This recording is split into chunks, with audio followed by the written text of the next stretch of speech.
प्रिय भक्तगणों, रावण ने कैलाश पर्वत को उठा लिया, लेकिन सीता स्वयंवर में शिव के धनुष को क्यों नहीं उठा पाया? भगवान का शिव का धनुष बहुत ही शक्तिशाली और चमत्कारिक था। इस धनुष को भगवान शिव ने स्वयं अपने हाथों से बनाया था।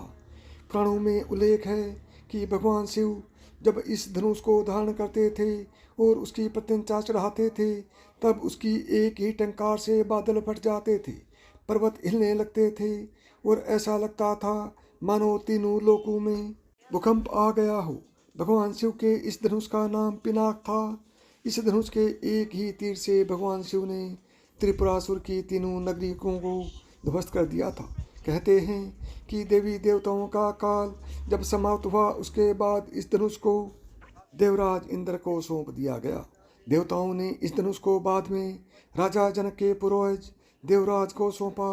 उन्हीं के धरोहर स्वरूप यह धनुष राजा जनक के पास सुरक्षित था।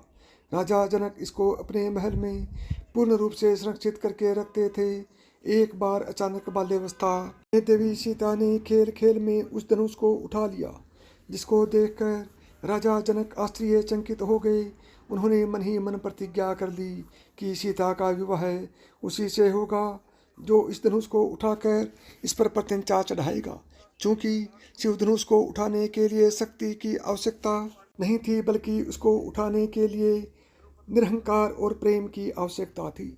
जब रावण इसको उठाने के लिए आया तो रावण के मन में बहुत ही अहंकार था। उसके मन में भगवान शिव के धनुष के प्रति सम्मान कम था और खुद के प्रति अहंकार ज़्यादा। इसलिए रावण इस शिव धनुष को उठा नहीं पाया।